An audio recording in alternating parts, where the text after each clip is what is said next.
क्या सीएम योगी आदित्यनाथ ने शंकराचार्य से पंगा लेकर ताबूत की आखिरी कील को ठोक दिया है? मतलब एक तरफ तो अमित शाह योगी पर माफी मांगने का दबाव बना रहे हैं, तो वहीं दूसरी तरफ माफी मांगना तो दूर की बात है, जिस तरीके से योगी के समर्थकों ने शंकराचार्य के शिविर में घुसने की कोशिश की है और आधी रात धक्का मुक्की हुई है, उसके बाद से तो पूरा खेल ही पलट गया है। तो फिलहाल कैसे सीएम योगी ने गुजरात लॉबी को ठिकाने लगाने का पूरा इंतजाम कर दिया है, आपको बताएंगे। लेकिन पहले अमित शाह की मीटिंग में कैसे बवाल खड़ा हो गया है, खबर देखिए इस खबर में लिखा हुआ है कि अमित शाह की 50 मिनट तक चली सीक्रेट मीटिंग, यूपी भाजपा कार्यालय में दिग्गजों संग मंथन से बढ़ी हलचल।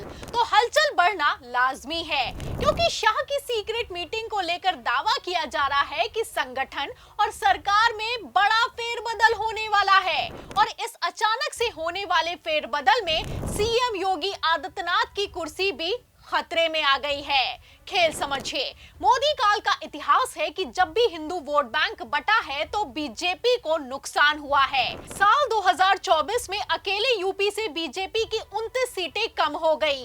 ऐसे हालातों में एक तरफ गुजरात लॉबी सीएम योगी पर माफी मांगने का दबाव बना रही है, तो वहीं दूसरी तरफ शंकराचार्य अविमुक्तेश्वरानंद ने कानूनी नोटिस जारी करके 24 घंटे में योगी को नोटिस वापस लेने का अल्टीमेटम दिया है। फिलहाल सीएम योगी आदित्यनाथ ना नोटिस वापस लेने को तैयार हैं और जैसे तेवर योगी ने दिखाए हैं, ऐसे में माफी मांगने का तो सवाल ही नहीं खड़ा होता है। अब योगी आदित्यनाथ को पता चल गया है कि उनकी सत्ता जाने वाली है, क्योंकि सब लोग उनके पीछे पड़ गए, अमित शाह, मोदी जी और केशव प्रसाद मौर्य। तो कह रहे हैं बेटा मेरी जाए इसके पहले मैं ये व्यवस्था कर जाऊंगा, तुम्हारी भी चली जाए। तो ये शंकराचार्य पे आक्रमण करके उनका अपमान करके उन्होंने कहा जो तुम्हारा हिंदुत्व का चोला तुमने पहना हुआ है, मैं तो मठ वापस चला जाऊंगा।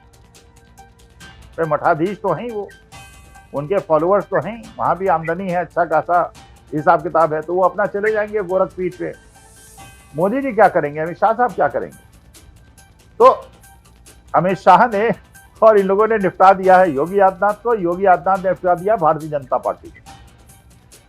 और सबसे ज्यादा जो इनका बड़ा सपोर्टर था ब्राह्मण, उस पे आक्रमण करके, क्योंकि देखिए कोई भी आप पूछ लीजिए ब्राह्मण से या हिंदू सनातनी से, शंकराचार्य के लिए अपमानजनक शब्द का उपयोग नहीं कर सकता, और जो अपमानजनक शब्द का उपयोग करे वो सनातनी नहीं होता। तो सुना आपने, वरिष्ठ पत्रकार अखिल स्वामी ने हमारे चैनल से बातचीत के दौरान क्लियर कर दिया है कि आखिर क्यों सीएम योगी माफी नहीं मांगने के लिए तैयार हैं। वरिष्ठ पत्रकारों का दावा है कि सीएम योगी को ये अंदेशा हो चुका है कि गुजरात लॉबी उनको ठिकाने लगाने की तैयारी में है। फिलहाल योगी की कुर्सी जाए उसके पहले मोदी की कुर्सी जाने का पूरा इंतजाम हो चुका है। और कैसे हो चुका है, इसका अंदाजा आप इस बात से लगा सकते हैं कि ठीक एक दिन पहले जब अमित शाह लखनऊ आए तो उनके भाषण के दौरान भाजपाइयों ने ही कुर्सियां खाली कर दी। आलम तो ये हो गया कि शाह चिल्लाते रहे और सामने कोई सुनने वाला नहीं था। फिलहाल स्थिति को संभालते हुए बीजेपी प्रमुख सचिव संजय प्रसाद ने लखनऊ के कमिश्नर विजय विश्वास पंत को फोन लगाया, जिसके बाद कमिश्नर साहब लोगों को कुर्सियों पर बैठाते हुए नजर आए हैं। मतलब ये तो हाल हो चुका है। गृह मंत्री अमित शाह जिस रैली में 2027 विधानसभा चुनावों का शंखनाद कर रहे हैं और खुद अकेले दम पर सरकार बनाने का दावा कर रहे हैं, वहीं पर बवाल खड़ा हो गया है।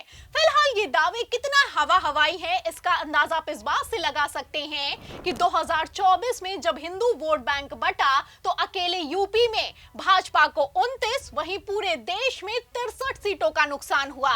तो क्या यही नुकसान अब यूपी विधानसभा 2027 में भी होने वाला है? आपको बता दें कि यूपी की राजनीति में ठाकुर वर्सेस ब्राह्मणवाद अपने चरम पर चल रहा है। आलम तो ये हो चुका है कि शंकराचार्य का विवाद खड़ा होने से ठीक एक महीने पहले 50 बीजेपी ब्राह्मणों ने सीक्रेट मीटिंग की, फिर ठाकरों ने भी कमान संभाली है। सूत्रों की माने तो सीएम योगी आदित्यनाथ ने सोची समझी रणनीति के तहत शंकराचार्य अविमुक्तेश्वरानंद से पंगा लेकर संत समाज को नाराज किया है, वरना जब हर बार अविमुक्तेश्वरानंद पालकी से जाकर मौनी अमावस्या पर स्नान करते हैं, तो इस बार योगी सरकार को दिक्कत क्या है? आज सत्ता की आंखों में आंखें डालकर पत्रकारिता करना मुश्किल हो गया है। हम पर मुकदमों से लेकर चैनल को बंद करने का लगातार दबाव बनाया जा रहा है। मुश्किल दौर है, लेकिन हम हार नहीं मानेंगे। इसीलिए हमारे चैनल को ज्यादा से ज्यादा ज्वाइन करें और स्वतंत्र पत्रकारिता को जिंदा रखने के लिए जितना हो सके हमारा आर्थिक सहयोग करें। उम्मीद है कि आपके सपोर्ट से ये जंग भी हम जीत जाएंगे। आपको बता दें कि जब पिछले साल अविमुक्तेश्वरानंद पालकी से स्नान करने के लिए गए, तो योगी सरकार ने उन पर हेलीकॉप्टर से फूल बरसाए हैं, लेकिन अब तो शंकराचार्य से ही शंकराचार्य होने का प्रूफ मांगा जा रहा है। और क्यों मांगा जा रहा है? क्योंकि सीएम योगी ये अच्छे से जानते हैं कि अगर ब्राह्मण समाज पर चोट की तो मोदी का वोट बैंक पूरी तरीके से बिखरने वाला है। जाहिर है कि जिस तरीके से गुजरात लॉबी ने सीएम योगी आदित्यनाथ को वसुंधरा और शिवराज सिंह चौहान समझने की गलती की है, ऐसे हालातों में पूरा खेल पलट चुका है। खेल समझिए, 2017 के मुकाबले 2022 में पहले ही भाजपा को 57 सीटों का घाटा हो चुका है। ठीक इसी तरह से 2024 लोकसभा चुनावों की अगर बात की जाए, तो राम मंदिर बनने के बावजूद भाजपा अयोध्या हार गई और वाराणसी की सीट पर तो बड़ी ही मुश्किल से मोदी ने अपनी कुर्सी बचाई है। मतलब जिस सीट पर दावे तो किए जा रहे थे कि हार जीत का अंतर 10 लाख से ज्यादा का होने वाला है, वहां पर महज 1.5 लाख के अंतर से चुनाव आयोग ने मोदी की लाज बचाई है।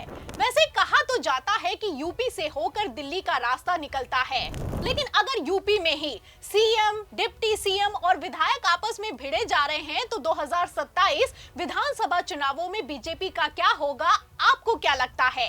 अभी तो अमित शाह ने सिर्फ शंखनाद किया है, तो पब्लिक ने कुर्सियां खाली कर दी हैं। लेकिन अगर कहीं सीएम योगी ने माफी नहीं मांगी और जैसे शंकराचार्य के शिविर में योगी भक्त घुसे हैं और योगी जिंदाबाद के नारे लगाए जा रहे हैं, ऐसे में अविमुक्तेश्वरानंद की जान को अगर खतरा भी हो गया, तो यूपी तो छोड़िए, पूरे देश में भारतीय जनता पार्टी का सुपड़ा साफ होने वाला है। मतलब साफ है कि सीएम योगी कोई कच्चे खिलाड़ी नहीं है। वरिष्ठ पत्रकारों ने पहले ही दावा कर दिया था कि योगी से पंगा लेना गुजरात लॉबी को भारी पड़ने वाला है। फिलहाल अब वही कुछ होता हुआ नजर भी आ रहा है। एक तरफ योगी की कुर्सी पर केशव प्रसाद मौर्य ने कब्जा किया है, तो वहीं दूसरी तरफ सीएम योगी ने पीएम मोदी से नमस्कार नहीं किया है। ऐसे में इतना तो साफ है कि आर पार की जंग शुरू हो चुकी है।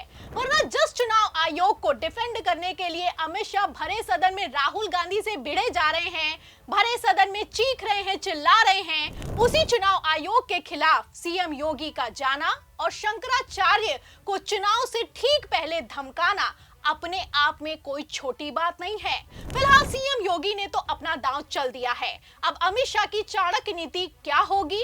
इस सवाल के जवाब में पूरी रिपोर्ट पर आपको क्या लगता है?